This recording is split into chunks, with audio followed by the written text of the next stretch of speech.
Saludos cordiales, Master Diana Burgos. En esta exposición les vamos a hablar sobre los ámbitos de la lingüística aplicada y su subtema.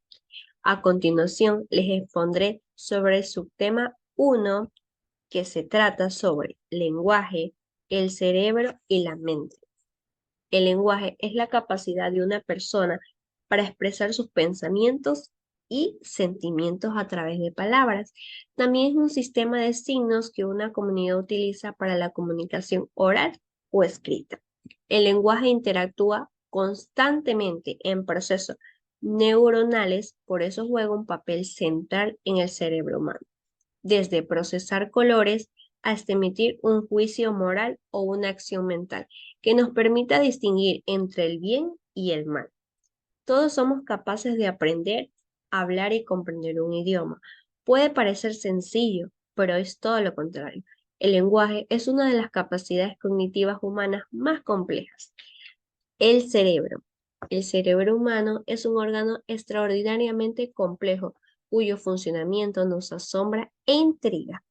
A las personas son capaces de desarrollar procesos de abstracción, conceptualización y representación del mundo. El cerebro construye la mente humana en una conversación constante, en cada momento único, entre el cuerpo y el mundo exterior. Cuando el cerebro recuerda, recrea partes del pasado y las conecta fácilmente. A este proceso lo llamamos recordar, pero en realidad es editar los momentos. La mente es un conjunto de habilidades cognitivas que incluye procesos como la percepción, el pensamiento, la conciencia, la memoria y la imaginación, algunos de los cuales son exclusivos de los humanos y otros se comparten con otras formas de vida. La mente se puede definir como la suma total de las capacidades intelectuales o mentales de una persona. La mente humana se refiere a un grupo de procesos mentales cognitivos que influye funciones como la percepción, la memoria, el pensamiento, dependiendo de cómo se conectan y activan las neuronas en diferentes partes del pensamiento. Nuestras habilidades con el mental son más o menos efectivas.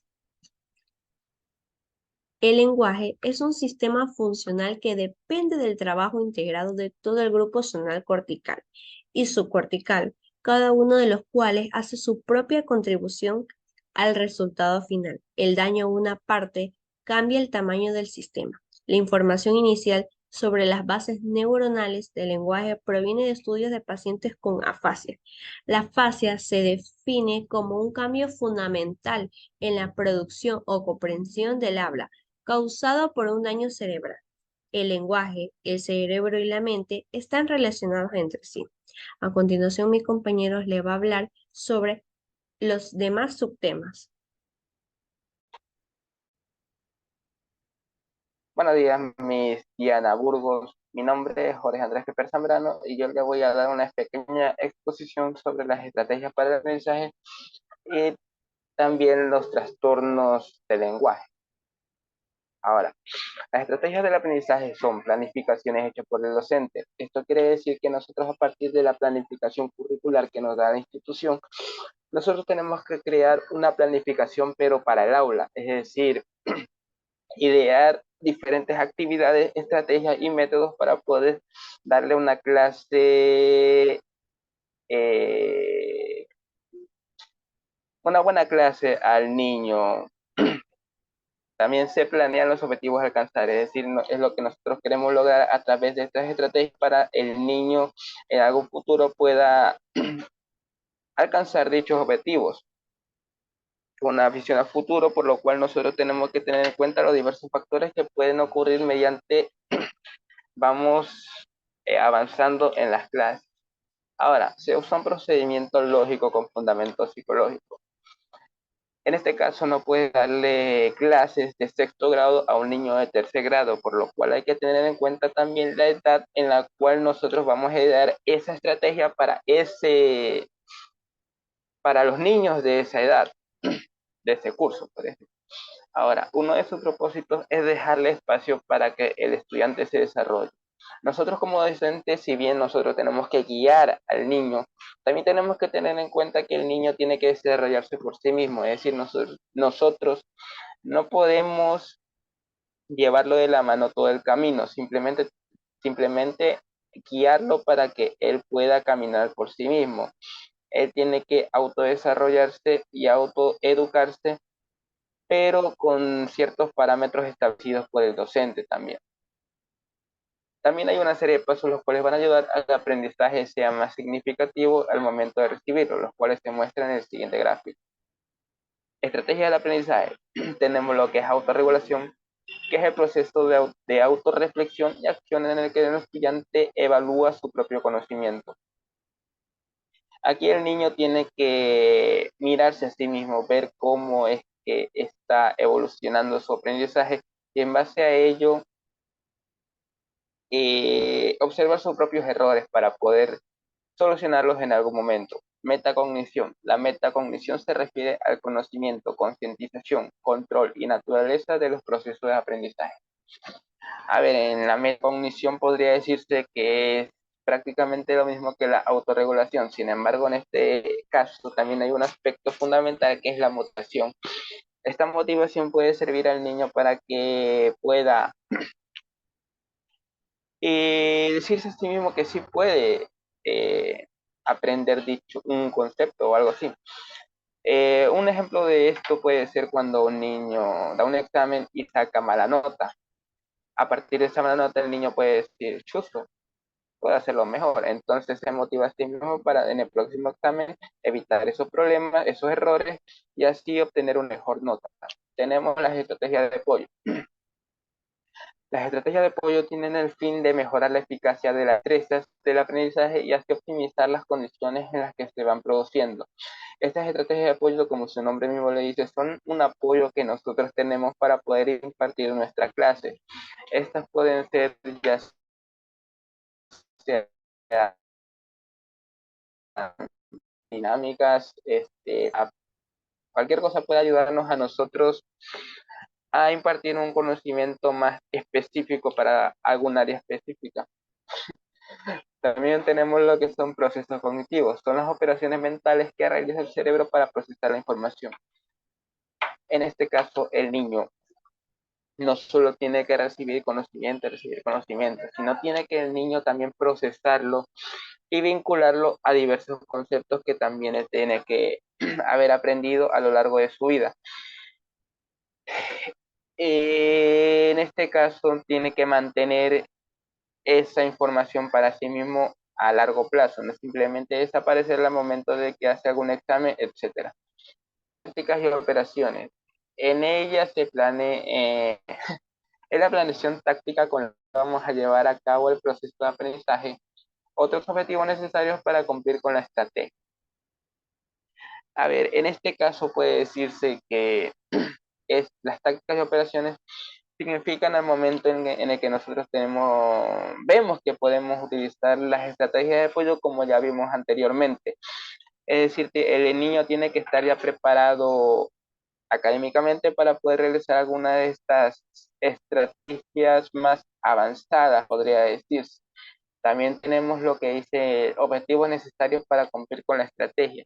Estos ya son los objetivos específicos los que nosotros nos planteamos a través de dicha estrategia para poder realizar un aprendizaje de mayor eficacia.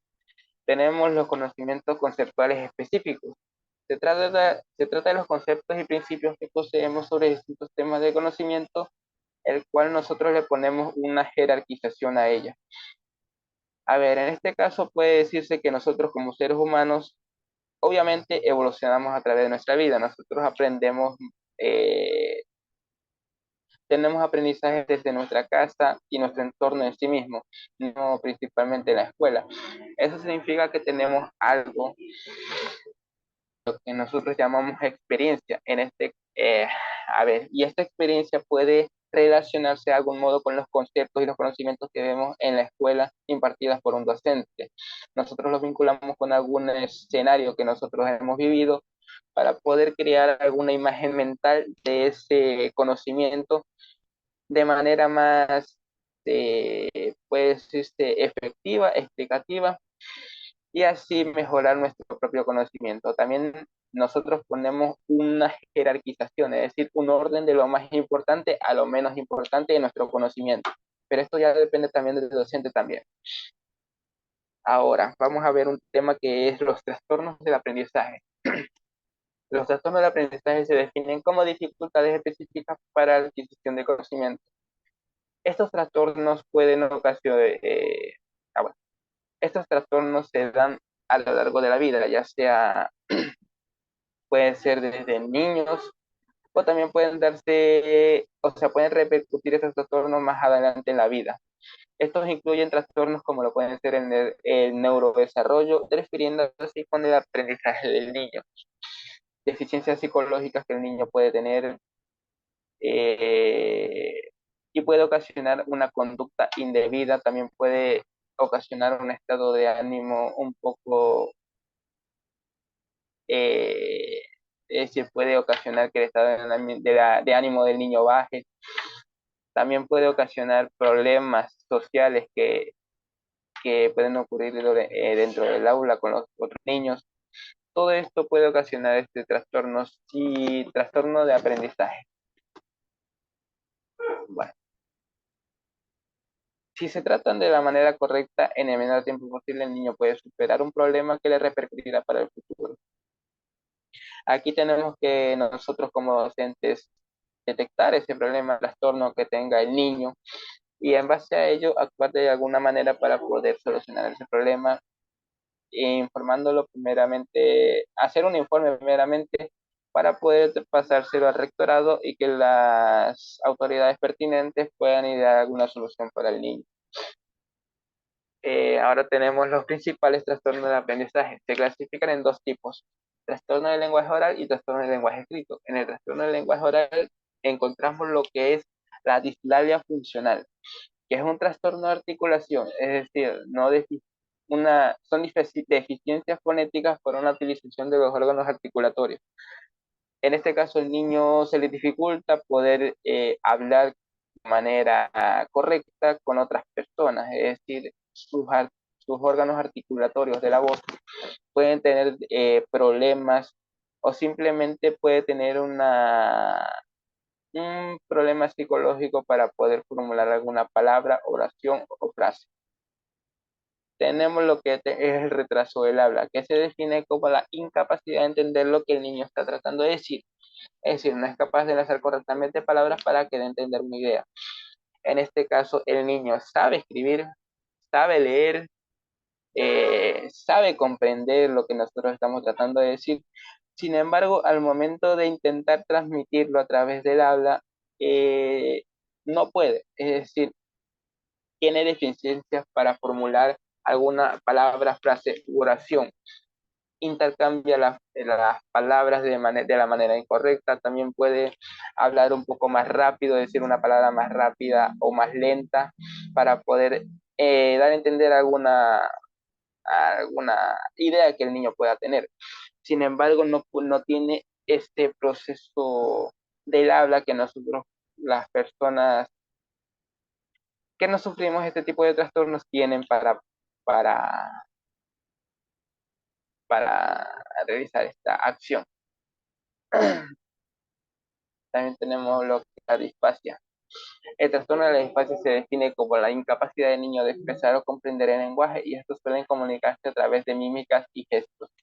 En este caso, el niño no puede expresarse de la manera correcta, ya sea porque tiene este problema del trastorno de la dislalia, pero tampoco puede entendernos lo que nosotros tenemos, lo que nosotros tratamos de transmitirle al niño. Es incapaz de poder comprender nuestras ideas y darle sentido. Estos suelen comunicarse a través de las mímicas o gestos. Debido a este problema que ya dije hace un momento, ellos tienen que tener alguna manera de comunicarse y es a través de estos medios, como las mímicas o gestos para poder transmitir una idea. En los trastornos de lenguaje escritos tenemos retraso lector. Este trastorno afecta de manera directa a la lengua, el lenguaje escrito afectando la fluidez, exactitud y velocidad lectora.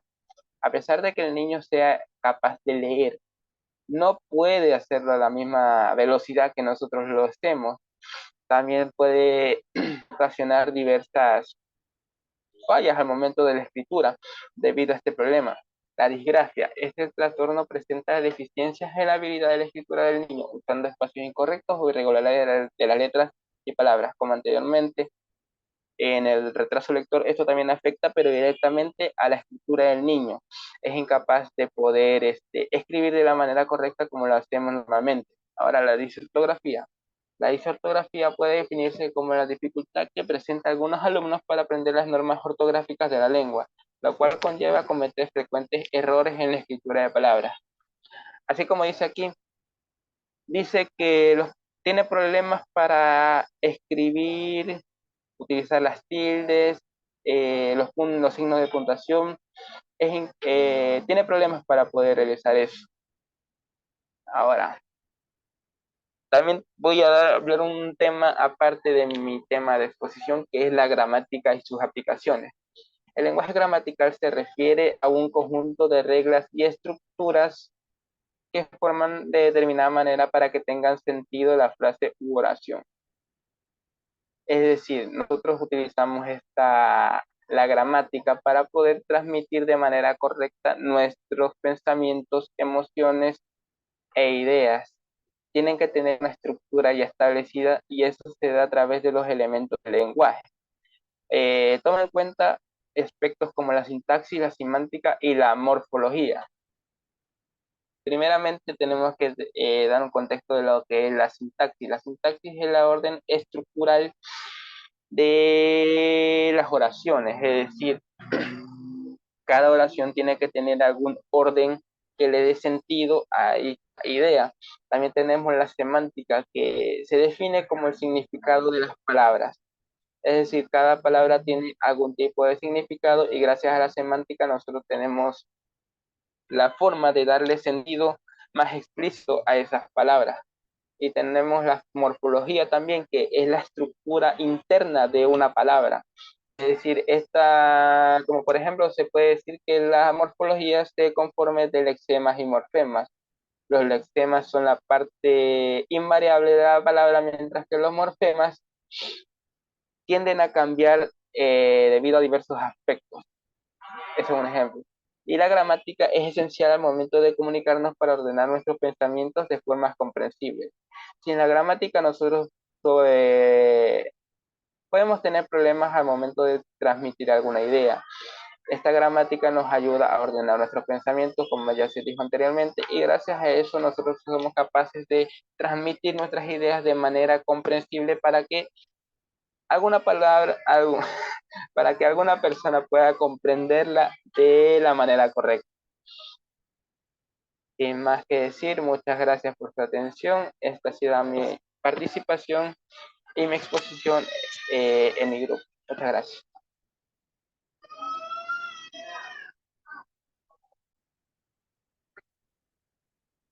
Lenguaje, cultura y sociedad. El lenguaje no es más allá de una expresión o de su propia cultura. La sociedad, desde este punto de vista, piensa únicamente en la ortografía y la sintaxis, que es realmente la trascendencia que solemos no tener condicionalmente, pero en todos los idiomas está intimidadamente arriesgados. Esto no se debe entender como una transferencia de tipos comunes como caricaturas o estereotipos, porque de ninguna manera se reflejan a la realidad y en el contexto humano en el que se refleja el lenguaje que ha concebido muchas raíces. Como la interacción de esta lengua y la sociedad, y no solo se tiene en cuenta que el lenguaje y sus usuarios, pero que también existen sus cambios. Tenemos a continuación la relación cultural y sociedad. En la relación cultural y sociedad, tenemos que hasta ahora se ha enfrentado al siguiente dilema. Por un lado, que se centran en las formas lingüísticas que olvidamos que se utilizan para expresar la lengua original. Esta es la realidad del lenguaje que hace exactamente lo contrario, que hemos caído en una enseñanza crítica que se va totalmente obligada a encontrar su tercer error, argumentando que el lenguaje no puede entenderse sin interrogarlo, con aspectos sociales y factores que lo contienen a una determinada sociedad. También entendemos que tener en cuenta los aspectos naturales, pero será además de otros tipos de consideraciones y los puños que se tendrán que dejar para otras ocasiones. A través de la lengua podemos averiguar las emociones, las preocupaciones y los pensamientos y las normas de conducta.